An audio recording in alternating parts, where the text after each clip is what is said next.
എന്റെ യൂട്യൂബ് ചാനലിലേക്ക് ഏവർക്കും സ്വാഗതം. നമ്മൾ ഇന്ന് തുടരുന്നത് ഏറെ ആകാംക്ഷ നിറഞ്ഞ നീലക്കടലാസിലെ കനവുകൾ എന്ന ഈ പ്രണയകഥയുടെ അവസാന ഭാഗമാണ്. അധ്യായം 10. നിയമത്തിന്റെ നിഴൽ. നഗരത്തിലെ കോടതി സമുച്ചയത്തിന് മുന്നിൽ 2001 ആ ജൂലൈ വെയിൽ കടുപ്പമേറിയതായിരുന്നു. കറുത്ത കോട്ടിട്ട വക്കീലന്മാരും ടൈപ്പ്റൈറ്ററുകളുടെ തുടർച്ചയായ ശബ്ദവും ആൾക്കൂട്ടത്തിന്റെ ബഹളവും മീരയെ വല്ലാതെ ഭയപ്പെടുത്തി. അവൾ തന്റെ സാരിത്തുമ്പ് വിരലുകളിൽ ചുറ്റിപ്പിടിച്ച് ആകാശിന്റെ അരികിൽ ചേർന്നു നിന്നു. ഇന്ന് അവരുടെ ജീവിതത്തിലെ ഏറ്റവും വലിയ പരീക്ഷയുടെ ദിവസമാണ്. ഒളിച്ചോട്ടം വെറുമൊരു പ്രണയകഥയല്ല, അതൊരു നിയമ പോരാട്ടമായി മാറിയിരിക്കുന്നു. മീരെ, പേടിക്കണ്ട, വക്കീൽ പറഞ്ഞു. നമ്മൾ പ്രായപൂർത്തിയായവരാണെന്ന്. നിന്റെ മൊഴിയാണ് പ്രധാനം. ആകാശ് അവളുടെ കൈകളിൽ പതുക്കെ അമർത്തി ധൈര്യം പകർന്നു. കോടതി മുറിക്കുള്ളിൽ നിശബ്ദത പടർന്നു. ബെഞ്ച് ക്ലാർക്ക് കേസ് വിളിച്ചു. നാരായണൻ പണിക്കർ വേഴ്സസ് ആകാശ് രാഘവൻ. ആകാശിന്റെ അച്ഛൻ രാഘവനും നാരായണൻ പണിക്കരും വാസു മെമ്പറും കോടതിയുടെ ഒരു വശത്ത് നിൽക്കുന്നുണ്ടായിരുന്നു. പണിക്കരുടെ കണ്ണുകളിൽ തീ ജ്വലിക്കുന്നുണ്ടായിരുന്നു. തന്റെ മകൾ കുടുംബത്തിന്റെ അന്തസ് തെരുവിൽ വലിച്ചിഴച്ചു എന്നതായിരുന്നു അദ്ദേഹത്തിന്റെ ഏറ്റവും വലിയ വേദന. രാഘവൻ തന്റെ മകനെ ഒന്ന് നോക്കുക പോലും ചെയ്തില്ല. അപമാനം കൊണ്ട് അദ്ദേഹത്തിന്റെ തല താഴ്ന്നിരുന്നു. മജിസ്ട്രേറ്റ് കണ്ണട ശരിയാക്കി മീരയെ സാക്ഷിമൊഴി നൽകാൻ കൂട്ടിനുള്ളിലേക്ക് വിളിച്ചു. മീര, നിന്നെ ആരെങ്കിലും തട്ടിക്കൊണ്ടുവന്നതാണോ? അതോ സ്വന്തം ഇഷ്ടപ്രകാരം വന്നതാണോ? മജിസ്ട്രേറ്റിന്റെ ശബ്ദം ഗൗരവമുള്ളതായിരുന്നു. കോടതി മുറിയിൽ ഒരു പിൻ വീണാൽ കേൾക്കാവുന്ന നിശബ്ദത. പണിക്കർ തന്റെ മകളുടെ മുഖത്തേക്ക് ദയനീയമായി നോക്കി. അവൾ അച്ഛ എന്ന് വിളിച്ചു തന്റെ അടുത്തേക്ക് ടീ വരുമെന്ന് അദ്ദേഹം ഇപ്പോഴും വിശ്വസിച്ചിരുന്നു. മീര പതുക്കെ തലയുയർത്തി. അവളുടെ കണ്ണുകളിൽ നിന്ന് പ്രവഹിച്ച ആ പഴയ ഭയം ഇപ്പോൾ ഒരു ദൃഢതയ്ക്ക് വഴിമാറിയിരുന്നു. അല്ല സർ, ആകാശ് എന്നെ തട്ടിക്കൊണ്ടുവന്നതല്ല. ഞാൻ എന്റെ സ്വന്തം ഇഷ്ടപ്രകാരമാണ് വന്നത്. എനിക്കിഷ്ടമില്ലാത്ത ഒരാളുമായി എന്റെ വിവാഹം നിശ്ചയിച്ചപ്പോഴാണ് എനിക്ക് ഇങ്ങോട്ട് വരേണ്ടി വന്നത്. മീരയുടെ ശബ്ദം കോടതി മുറിയിൽ പ്രതിധ്വനിച്ചു. പണിക്കർ ഒരു നിമിഷം തളർന്നുപോയി. മോളെ, നീ എന്തൊക്കെയായി പറയുന്നത്? നിനക്ക് ഞാൻ മികച്ച ആലോചനയല്ലേ കൊണ്ടുവന്നത്? അദ്ദേഹം വിതുമ്പി. അച്ഛ, ആ ആലോചന എനിക്ക് വേണ്ടിയായിരുന്നില്ല, അച്ഛന്റെ അന്തസ്സിന് വേണ്ടിയായിരുന്നു. എനിക്ക് വേണ്ടി അച്ഛൻ ഒരിക്കലെങ്കിലും ചിന്തിച്ചിരുന്നോ? ആകാശ് തന്ന ആ പഴയ ഡയറിയിലെ വരികളാണ് എന്നെ ജീവിക്കാൻ പ്രേരിപ്പിച്ചത്. എനിക്ക് ആകാശിന്റെ കൂടെ പോകണം, മീര തറപ്പിച്ചു പറഞ്ഞു. മജിസ്ട്രേറ്റ് തന്റെ വിധി എഴുതി. മീര പ്രായപൂർത്തിയായ വ്യക്തിയാണെന്നും അവൾക്കിഷ്ടമുള്ള ആളിന്റെ കൂടെ പോകാൻ അവകാശമുണ്ടെന്നും കോടതി ഉത്തരവിട്ടു. പോലീസിന് അവരെ ഉപദ്രവിക്കാൻ അധികാരമില്ലെന്ന് കോടതി കർശനമായ നിർദ്ദേശം നൽകി. കോടതിക്ക് പുറത്തിറങ്ങിയപ്പോൾ പണിക്കർ അവരുടെ മുന്നിൽ വന്നു നിന്നു. അദ്ദേഹത്തിന്റെ കയ്യിലുണ്ടായിരുന്ന ആ പഴയ വടി തറയിൽ വീണു. ഇന്നു മുതൽ നീ എനിക്ക് മരിച്ചവളാണ്. പണിക്കരുടെ കുടുംബത്തിന് ഇനി ഇങ്ങനെയൊരു മകളില്ല. അദ്ദേഹം വാസു മെമ്പറുടെ കൂടെ വേഗത്തിൽ നടന്നുപോയി. ആകാശിന്റെ അച്ഛൻ രാഘവൻ ആകാശിന്റെ അരികിലെത്തി. നീ ജയിച്ചു ആകാശേ, പക്ഷെ നീ തോൽപ്പിച്ചത് നിന്റെ അച്ഛനെയാണ്. നഗരത്തിലെ ഈ ജീവിതം അത്ര എളുപ്പമാകില്ല.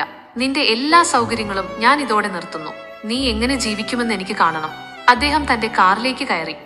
ആ വലിയ കോടതി മുറ്റത്ത് ആകാശയും മീരയും ഒറ്റയ്ക്കായി. ചുറ്റും അപരിചിതരായ ആയിരക്കണക്കിന് മനുഷ്യർ. പണവുമില്ല, കുടുംബത്തിന്റെ പിന്തുണയുമില്ല.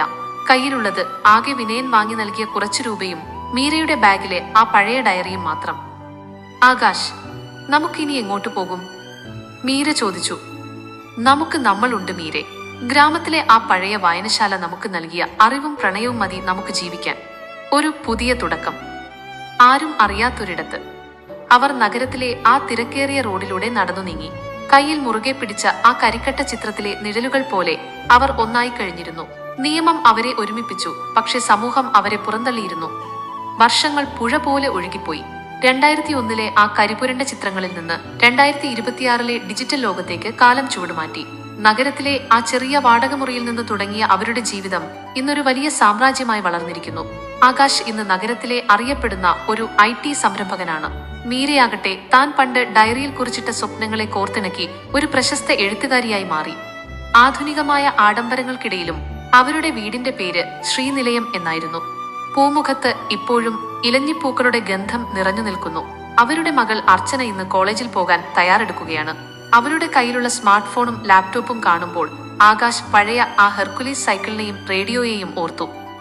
അച്ഛ, എന്താ ആലോചിക്കുന്നത്? അർച്ചന വന്ന് അവന്റെ തോളിൽ കൈവച്ചു. ഒന്നുമില്ല മോളെ, നിന്റെ പ്രായത്തിൽ അച്ഛൻ ഒരു വലിയ യുദ്ധത്തിലായിരുന്നു. വാക്കുകൾ കൊണ്ടും കത്തുകൾ കൊണ്ടും നടത്തിയ ഒരു യുദ്ധം, ആകാശ് ചിരിച്ചുകൊണ്ട് പറഞ്ഞു. അന്നത്തെ ആ കോടതി വിധിക്ക് ശേഷം അവർക്ക് ഒരുപാട് കഷ്ടപ്പെടേണ്ടി വന്നു. ആകാശ് പകൽ സമയം ട്യൂഷൻ എടുത്തും രാത്രിയിൽ ഡേറ്റ എൻട്രി ജോലികൾ ചെയ്തുമാണ് മീരയെ പഠിപ്പിച്ചത്. മീര തന്റെ ബിരുദം പൂർത്തിയാക്കി അധ്യാപികയായി. പിന്നീട് അവളുടെ കഥകൾ മാസികകളിൽ അച്ചടിച്ചു വന്നു തുടങ്ങിയപ്പോൾ അവരുടെ ജീവിതം മാറിമറിഞ്ഞു. പെട്ടെന്ന് ആകാശിന്റെ ഫോൺ ശബ്ദിച്ചു. സ്ക്രീനിൽ തെളിഞ്ഞത് ഗ്രാമത്തിലെ പഴയ വായനശാലയുടെ ലൈബ്രറിയൻ പത്മനാഭൻ പിള്ളയുടെ പേരായിരുന്നു. ആകാശേ, നിനക്ക് വരാൻ കഴിയുമോ? വായനശാലയുടെ 50-ാം വാർഷികമാണ്. നിങ്ങളെ രണ്ടുപേരെയും അവിടെ ആദരിക്കണമെന്ന് എല്ലാവരും ആഗ്രഹിക്കുന്നു. പിള്ളേട്ടന്റെ ശബ്ദത്തിന് പഴയ അതേ ഗാംഭീര്യമുണ്ടായിരുന്നു. ആകാശ് മീരയെ നോക്കി. അവളുടെ കണ്ണുകളിൽ ഒരു തിളക്കം. അത്രയും കാലം തന്നെ തള്ളിപ്പറഞ്ഞ ഗ്രാമം ഇന്ന് തന്നെ തിരികെ വിളിക്കുന്നു. അവർ ആ യാത്രയ്ക്ക് തയ്യാറായി. ഗ്രാമത്തിലെത്തിയപ്പോൾ എല്ലാം മാറിയിരുന്നു. റബ്ബർ മരങ്ങൾ വെട്ടിമാറ്റി വലിയ വീടുകൾ ഉയർന്നിരിക്കുന്നു. ഇടവഴികൾ ടാർ റോഡുകളായി മാറി. പക്ഷെ വായനശാലയുടെ ആ പഴയ കെട്ടിടം മാത്രം മാറ്റമില്ലാതെ നിന്നു. അവിടെ പന്തൽ ഉയർന്നിട്ടുണ്ട്. ആൾക്കൂട്ടത്തിനിടയിലൂടെ അവർ നടന്നു. പെട്ടെന്ന് ആൾക്കൂട്ടത്തിനിടയിൽ നിന്ന് ഒരാൾ എഴുന്നേറ്റ് നിന്നു. നരച്ച മുടിയും ചുളിഞ്ഞ മുഖവുമുള്ള ആ വൃദ്ധനെ തിരിച്ചറിയാൻ മീരയ്ക്ക് പ്രയാസമുണ്ടായില്ല. അത് നാരായണൻ പണിക്കരായിരുന്നു. അവളുടെ അച്ഛൻ, പണ്ടു തന്നെ ശപിച്ചു പുറത്താക്കിയ അതേ മനുഷ്യൻ. അദ്ദേഹത്തിന്റെ കയ്യിൽ പഴയ ആ വടിയില്ല, പകരം ഒരു ഊന്നുവടിയായിരുന്നു. മീര ഓടിവന്ന് അദ്ദേഹത്തിന്റെ കാല് തൊട്ട് വന്നിച്ചു. പണിക്കരുടെ കണ്ണുകൾ നിറഞ്ഞു തുളുമ്പി. മോളെ, മാപ്പ്, എനിക്ക് തെറ്റുപറ്റി.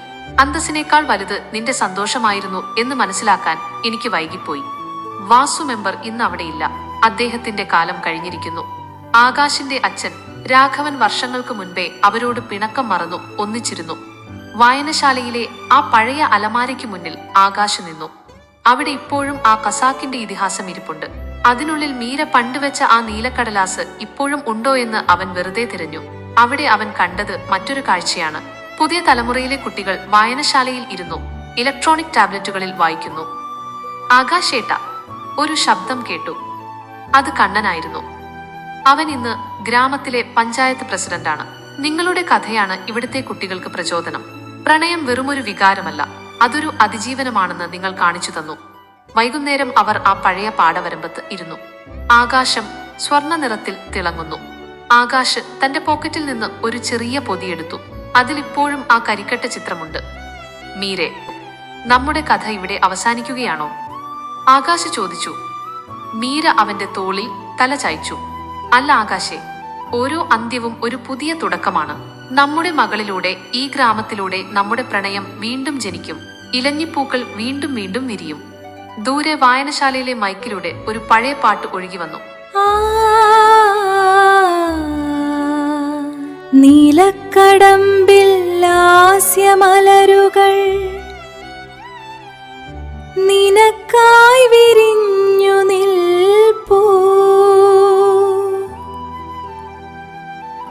മൗനത്തിൻ കൊമ്പിൽ തേനൂറും മോഹം നിനക്കായി കാത്തു നിൽപ്പൂ.